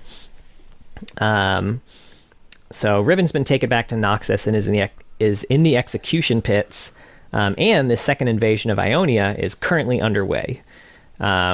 Which also kind of makes me curious, like, what do you think the range limit is on her ability to call her sword bits back to her? Because Draven throws her sword hilt at her in this story, and she is fighting with the hilt. And she is like in the Sisterhood of War story, the Tiff was holding all her sword blades, and then she just held up her sword and fucking Acio'd all of them over to her. I'm curious if she could have done that in this fight with Draven and ended it real fucking quick. That's a good question. I think it's a better question of why does Draven have the sword hilt? Why did he give it? I mean, I can see why he gave it to her because he's impulsive, but why does he have it? feel like the blade, Yeah, how did Black LeBlanc Rose, let that shit fly? Maybe it's LeBlanc. Yeah. Maybe it's not actually Draven. That wasn't Draven. That was LeBlanc. Someone needs to find one still frame of that cinematic where he's like more pale than you would expect him to be. Or he's just sitting in like a way that they would make a lady sit. 'Cause, you know, they have to animate women. So He's just got his back arched. I love it's it. like the Hawkeye experiment thing. Speaking of which, Mark, you sent over her original splash art. Okay, so to be fair, in yeah. Riot's defense, this is an Look at it unreleased again. splash art, and I think thank God for whoever said no to that. Okay.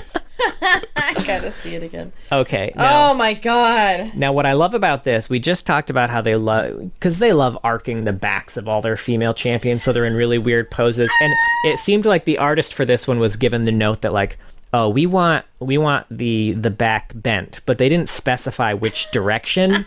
So instead of like bending it like this, The sexy they have her way. like bent like a fucking cat, like She's like- coughing up a hairball or something. Hold on. This makes hold on. Oh my god, hold on. There's one where someone photoshopped a motorcycle in, and because it looks like she's riding a fucking motorcycle. I'll send it to y'all later. We'll post the shit to Twitter, I'm sure. I gotta see that, yeah. Oh, I love it. Yeah. Oh my god, that's funny. So yeah. Now she's also in the Beyond the Garden cinematic, which is the Lilia teaser, where Spirit Blossom Riven shows up when Lilia's doing her dream snooping. She's creeping. She creeping. And there's a few quotes. A broken blade is more than enough for the likes of you. And should never be repaired. And should never be repaired until it is repaired, in which case it should be repaired. But it can't be. The scars!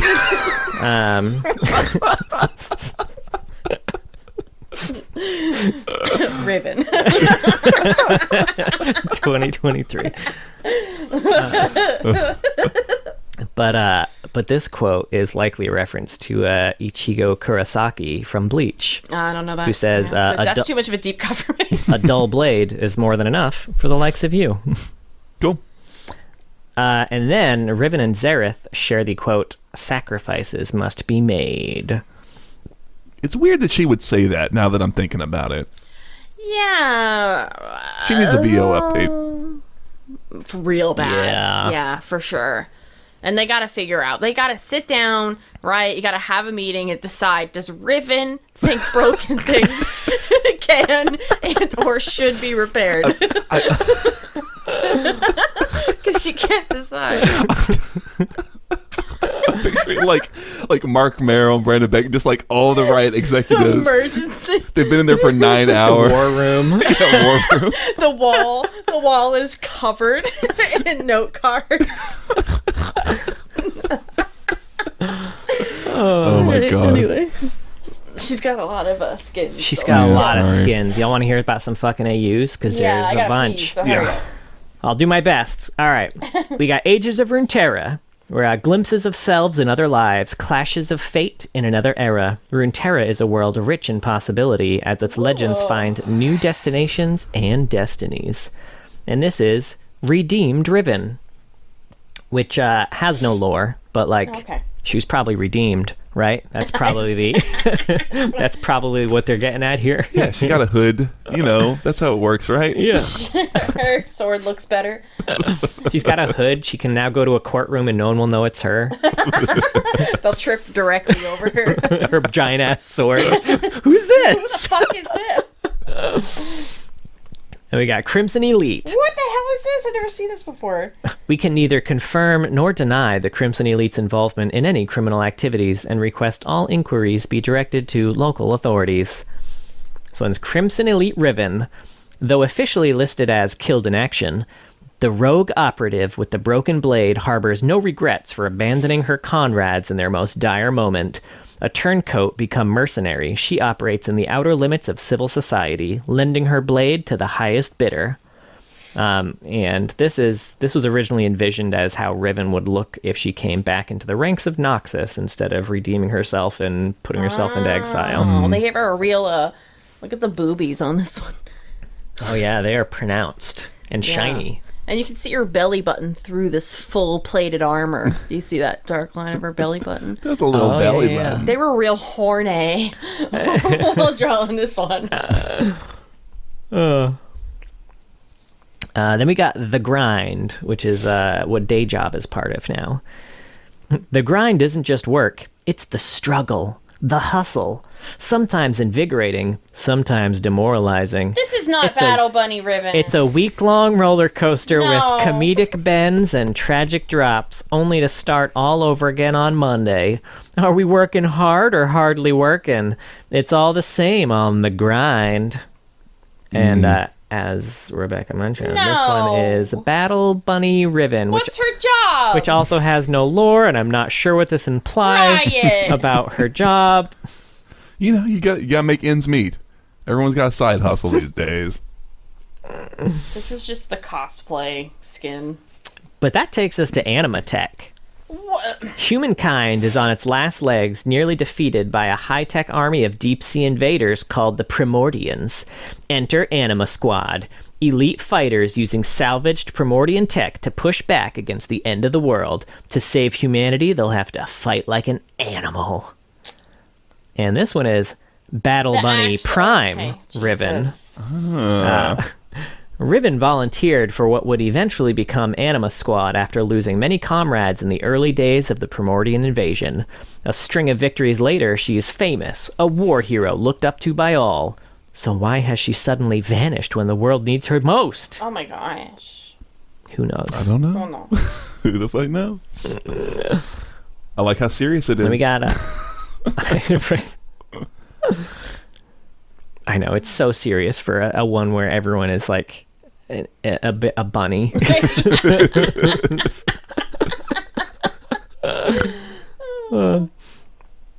Now we got Arcadia, home to the server's most competitive arcade gamers and justice-driven NPCs. Here, the heroes always play to win, and that means overriding the battle boss's corrupted code, even with the odds stacked against them. Victory won't come easy, but seeing the surprise on the boss's faces after an incredible outplay will totally make it worth it. This one is Arcade Riven. Riven's part-time job at an arcade mostly involved playing dance simulators after her manager went home. Then, digitally transported to Arcade World by even scarier bosses, she's now using her moves and some gear from her favorite RPG to tear up Vager's regime. Tearing up Vager. Get 'em, boys. One enemy at a time.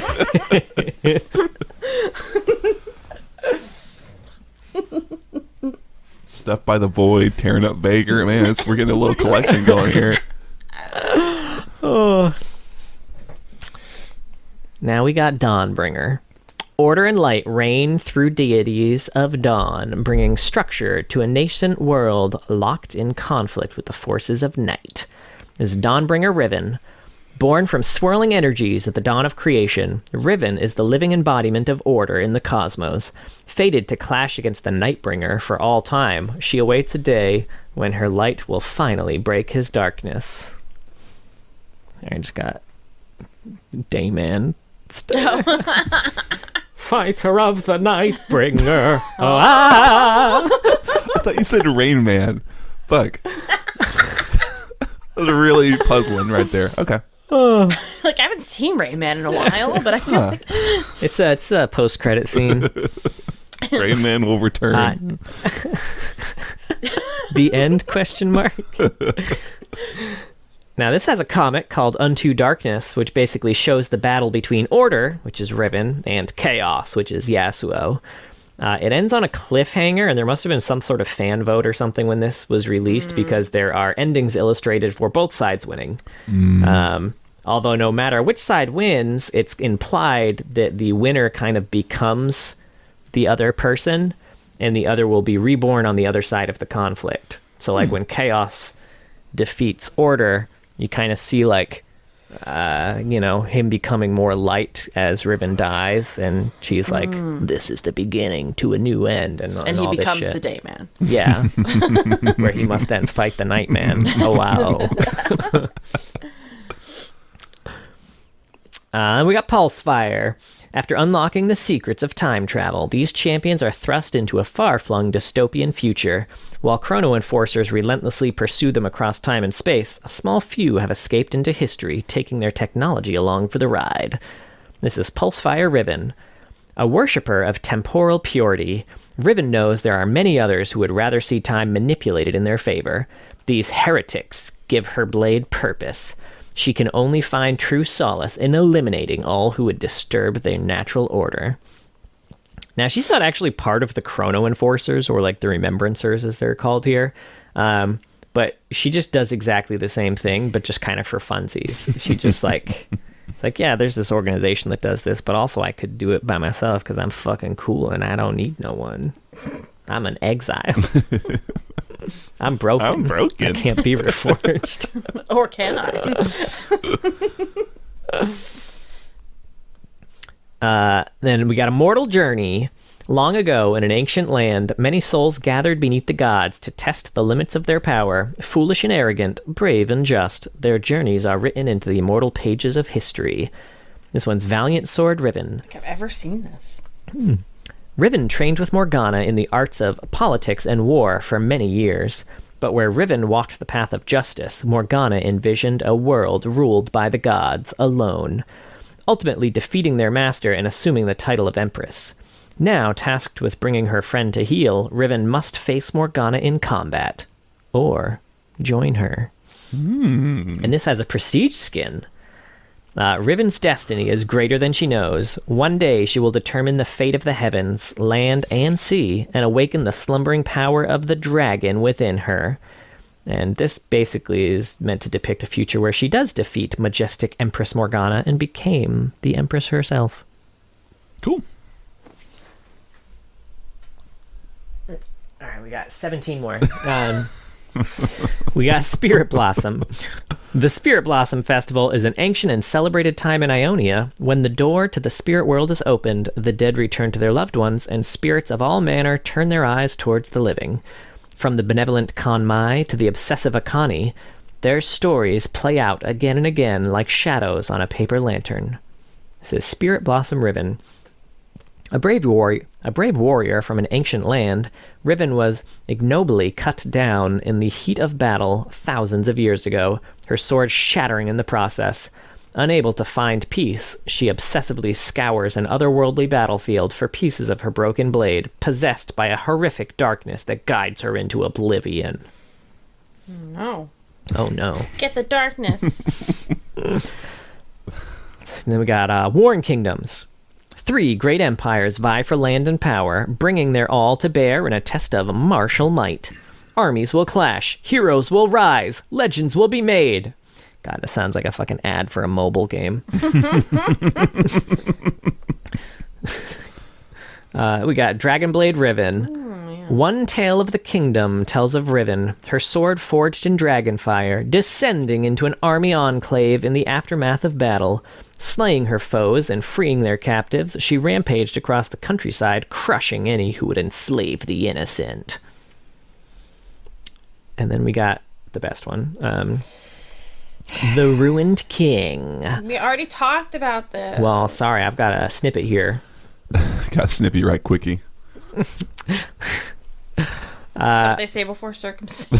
Right before Gwen gets them. Snip, snip. Though their numbers are few, the Sentinels of Light share storied history. For years, they fought back the harrowing, aided by ancient relic stone weaponry that channels their very souls into a powerful light. But all that matters now is the battle ahead as the Ruined King lays waste to Runeterra, all to dance with his queen once more. This one's Sentinel Riven. She doesn't want to dance with you, man. She doesn't want to dance, man. Fucking take a hint. Fucking dance. I just want Do a little... Riven joins the Sentinels, hoping to atone for her role in the Noxian invasion of Ionia. After fighting her way out of a rapidly destabilizing city of Noxus, she understands that her time may be fleeting. However, she believes her life is a small price to pay to make amends. And there's a level 2 version of this, which is in Legends of Runeterra. Must be some sort of a level up. Even that which is fragmented can be made whole. reforged in purifying light. All repaired objects show their wear, yet light shines through their cracks, showing the beauty of things broken and remade stronger. I don't know. Maybe... She's the blade, guys. fuck. Is that what this has been a fucking bout the whole time? I thought she just needed And finally, right? This is an upcoming one. Oh. Forsaken Hymn. For years, the aspirant congregation has fought the Nevergast sect over Aspera, the breath of life. Who and To where? the congregation, Aspera is a gift one returns upon death to enter the afterlife, but the Nevergast, cursed with an eternal thirst for breaths, believe there is only one life and it must be lived to excess. The war rages on with no end in sight.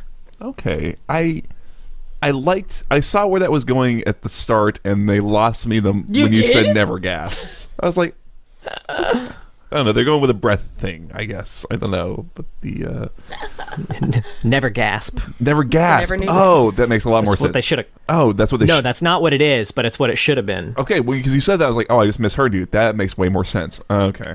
Yeah, no, it is the never gassed in the. Well, Anyway. I guess if you've never been gassed, it's probably easy to breathe. Don't ask Riven's friends. Now, this one's Broken Covenant Riven. Born an aspirant, Riven had no doubts about the congregation's evils until she discovered Nocturne torturing and feeding Nevergast to Cho'Gath. Despite being mortally wounded, she escaped with a prisoner who turned her into a Nevergast to save her life.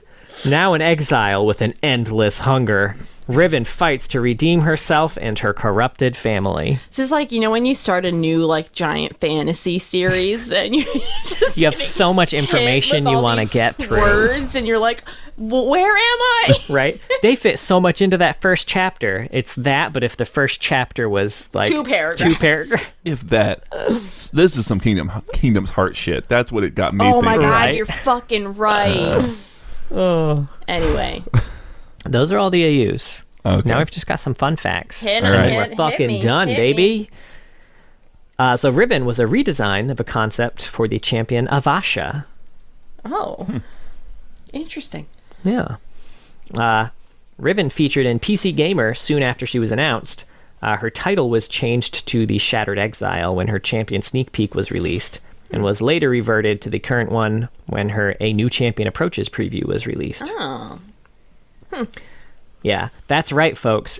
Her title was almost the Shattered Exile. In case it wasn't clear. Did you just mean her sword, though? Her sword is broken. Yeah. It's called subtlety, okay? It's called nuance. Now, Riven is voiced by Cristina Valenzuela. And the bandages she wears are there to hide the permanent scars she obtained from the Zonite Chemtech explosives during the invasion of Ionia. Boo, show Which, 'em. Right? She's got a few bandages on her arm. I got an owie wowie. Oh. She's got a Dora the Explorer band-aid. That's all it took to cover up her Guys, I've scars. suffered too. Right? Got a big boo boo right here.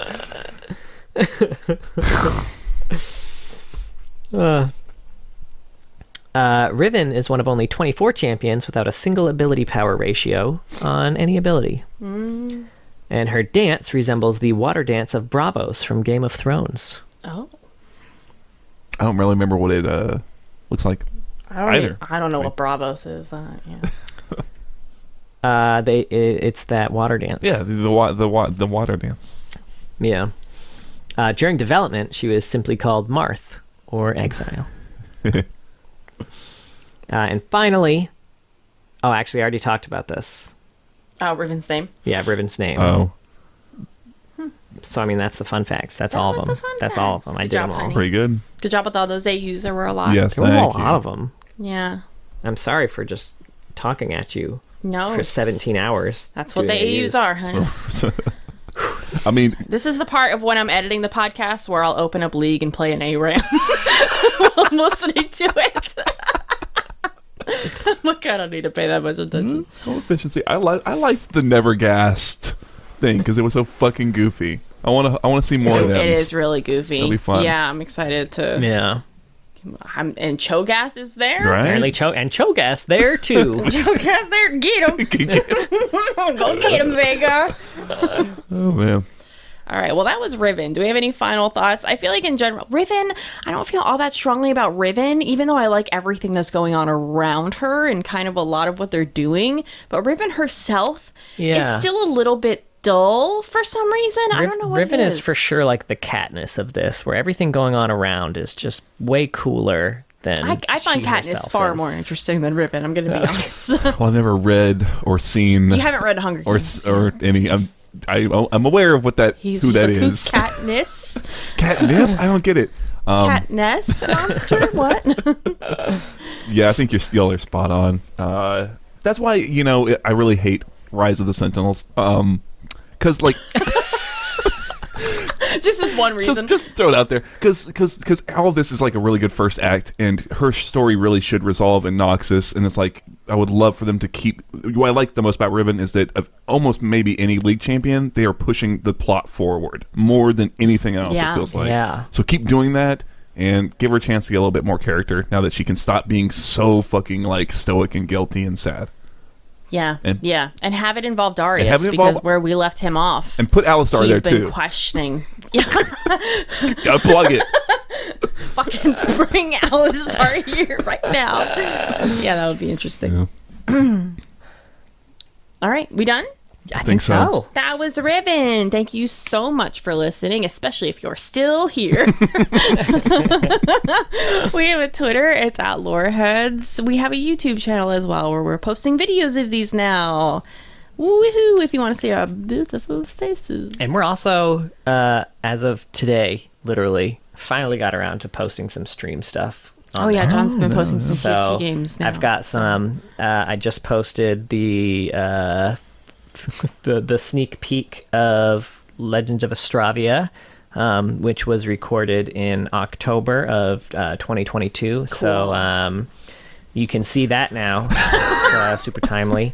And you'll see a few TFT matches from this past weekend, which are much more timely. Will our Valorant video be live by the time this comes out? airs, what's today? The 8th? Should be. Oh yeah. It'll be yeah. 6 days. That'll So be- actually probably not. Oh, The day, not the yet. day after you hear this, if you're listening to this when it comes out, the Valorant video will be out. Yeah, we're pretty excited about it. It's been on Patreon for about a month now already, but it's us playing Valorant very badly because we don't know what we're doing.